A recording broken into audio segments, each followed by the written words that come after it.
Di sini saya sebagai angkatan 9 dari calon guru penggerak.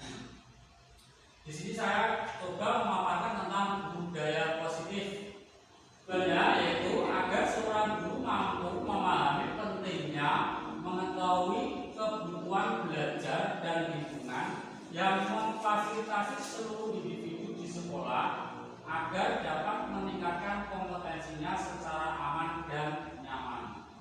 Dengan begitu, seorang guru nanti juga harus mampu bekerja sama atau berkolaborasi untuk mengembangkan atau mewujudkan visi sekolah yang berpihak pada murid dan berlandaskan pada nilai-nilai kebajikan universal.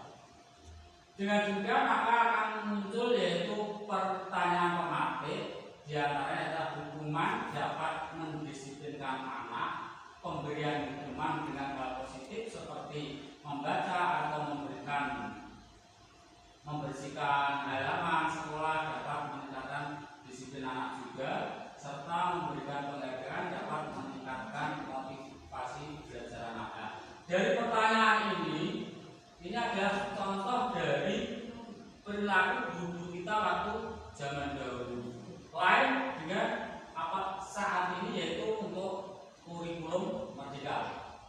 Dari yang ingin saya jelaskan tadi, yaitu kita akan membahas yaitu diantaranya ada 5 topik bahasan, yaitu tentang disiplin positif dan nilai kebajikan universal, teori motivasi, hukuman dan penghargaan, serta restitusi, keyakinan kelas. Yang keempat adalah segitiga restitusi, dan yang kelima adalah posisi kontrol. Topik pembahasan yang pertama yaitu tentang disiplin positif, nilai kebajikan dan lanjut ya, topik satu yaitu tentang disiplin positif dan nilai-nilai kebajikan universal. Perubahan paradigma kegiatan kepala tangan ini adalah merupakan suatu contoh dari kegiatan tersebut ya. Sebagai penjelasan yaitu letakkan di salah satu tangan Anda dan genggam benda atau sesuatu dengan segala gaya. Lalu buatlah sebuah kepalan teman. Dengan itu akan dapat mencoba sekuat tenaga dengan berbagai cara untuk meminta Anda memberikan benda tersebut. Yang B bisa membujuk, mengancam, menghardik, merayu, menyuap, apa saja agar dapat membuka tangan. Itulah kenapa ya, seperti kepala tangan ini nanti maknanya akan bisa berbeda-beda antara satu siswa dengan siswa yang lain. Lanjut. Perubahan paradigma, stimulus respon teori kontrol. Siapa sesungguhnya yang memiliki teori kontrol? Sebagai contoh stimulus respon ya, yaitu kita mencoba mengubah orang lain agar berpandangan sama dengan kita. Teori kontrolnya yaitu kita berusaha memahami pandangan orang lain tentang dunia dan lain sebagainya. Lalu apa makna dari disiplin? Nah, disiplin itu sendiri berasal dari bahasa Latin yang artinya yaitu belajar. Disiplin diri membuat orang menggali potensinya. Dengan berarti di sini dengan punya kedisiplinan orang akan dapat menggali potensinya. Lalu untuk menuju sebuah tujuan apa yang akan dia hargai. Namun dalam budaya kita yaitu makna kata disiplin telah berubah menjadi sesuatu yang dilakukan seseorang pada orang lain untuk mendapatkan kepatuhan, kecenderungan umum. Untuk mendapatkan hal tersebut maka harus kita hubungkan ya, kata-kata disiplin supaya menjadi kenyamanan dengan apa yang kita hargai atau rencanakan untuk mencapai sesuatu tujuan. Nilai-nilai kebajikan universal yaitu sifat-sifat positif manusia yang merupakan tujuan mulia yang ingin dicapai setiap individu. Nilai-nilai tersebut bersifat universal dan lintas bahasa, suku, bangsa, agama maupun latar belakang. Nah, di sini kami berikan yaitu dua contoh teori Pascal, yaitu dari Dr. Torberdian Besser dan Dian Rosen. Nah, nilai-nilai kebajikan yang lain dicapai oleh setiap anak yang kita kenal dengan profil pelajar Pancasila, yaitu yang akan dihasilkan adalah manusia yang beriman, bertakwa kepada Tuhan Yang Maha Esa, lalu punya sifat mandiri, bernalar kritis, berkepentingan global, dan bergotong royong, serta akan menimbulkan rasa kreatif. Topik yang kedua yaitu tentang motivasi, hukuman, dan penghargaan restitusi. Teori motivasi perilaku manusia itu dibedakan menjadi tiga, yaitu motivasi eksternal, internal, dan motivasi internal.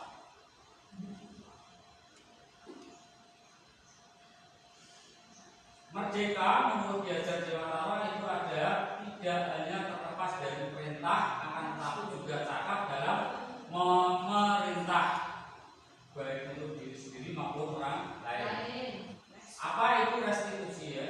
Restitusi itu adalah merupakan suatu proses untuk menciptakan kondisi bagi murid untuk memperbaiki kesalahan mereka sehingga mereka bisa kembali pada kelompok mereka dengan karakter yang lebih kuat dan lebih baik lagi. Nah, restitusi juga merupakan proses kolaboratif yang mengajarkan murid untuk mencari solusi atas masalahnya sendiri. Dengan begitu akan dapat membantu murid untuk berpikir tentang orang seperti apa yang mereka inginkan. Jadi ini adalah merupakan tujuan mulia dan bagaimana mereka harus memperlakukan orang lain supaya kita tidak saling tersakiti. Ciri-ciri dari restitusi yaitu diantaranya yaitu bukan untuk menebus kesalahan, namun untuk belajar dari kesalahan, lalu memperbaiki hubungan. Yang selanjutnya tawaran bukan paksaan. Restitusi juga menuntut untuk melihat ke dalam diri, yaitu juga mencari kebutuhan dasar yang mendasari tindakan. Restitusi diri adalah cara yang paling baik. Restitusi fokus pada karakter bukan suatu tindakan. Yang kedelapan yaitu restitusi fokus pada solusi. Dan yang terakhir, restitusi mengembalikan murid yang berbuat salah pada kelompoknya. Yang ketiga yaitu topik tentang keyakinan kelas. Keyakinan kelas merupakan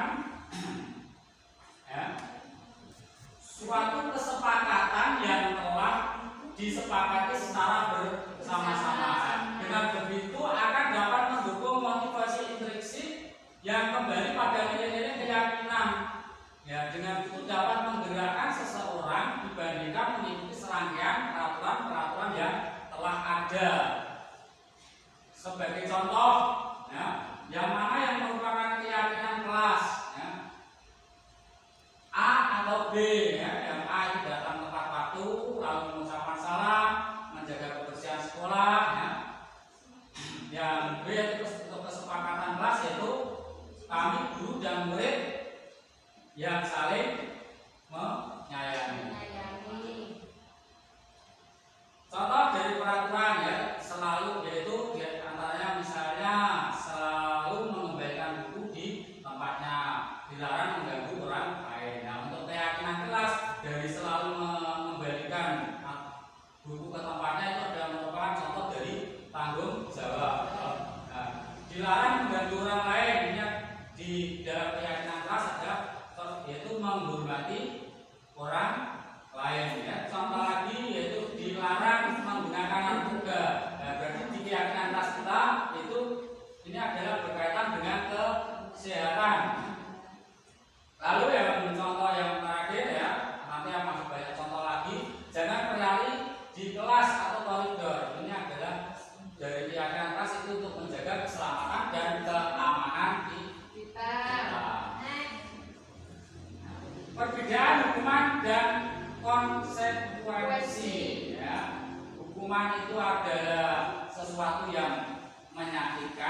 dan harus terjadi. Nah, konsekuensi itu adalah akibat dari perbuatan kita.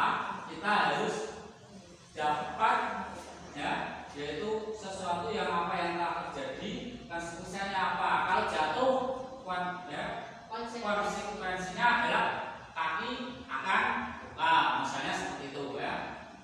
Lanjut, tindakan guru dan hukuman atau konsekuensi. Contohnya, ya, kalau tindakan guru menyuruh menulis 100 kali, 200 kali, ya, itu adalah merupakan konsekuensi dari hukuman karena kita melanggar kesepakatan kelas atau aturan yang ada dan kita sepakati bersama-sama di dalam kelas. Kita lanjut, yaitu topik keempat, yaitu tentang kebutuhan dasar manusia. Kebutuhan dasar manusia diantaranya ada 5, yaitu kebutuhan untuk mendapatkan kasih sayang,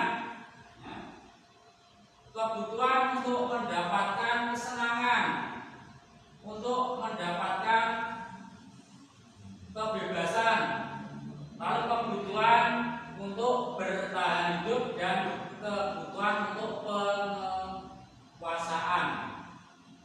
Nah, di sini, ya, peran kita sebagai pendidik, ya, itu ada 5 peran sebetulnya, ya. Tapi sebagai pendidik di tingkat dasar, ya, itu kita harusnya lebih condong sebagai teman dan manajer. Dengan sebagai teman kita akan dapat mengetahui, dapat menggali minat bakat anak, ya, dan kendala-kendala yang ada. Sebagai manajer, nanti kita bisa akan mengarahkan setelah kita mengetahui minat dan bakat anak tersebut.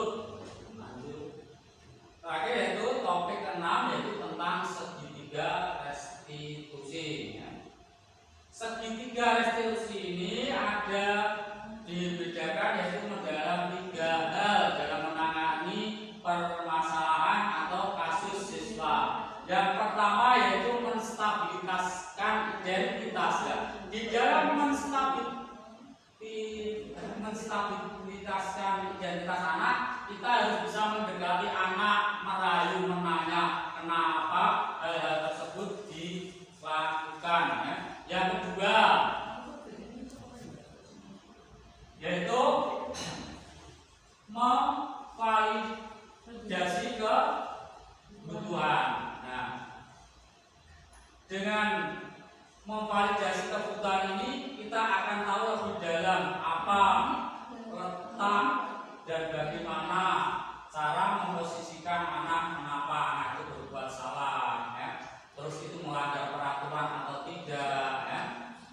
Nah, dengan berbagai macam pertanyaan tersebut, maka anak akan bisa mulai berpikir kritis, kenapa ya saya tadi melakukan kesalahan, sebaiknya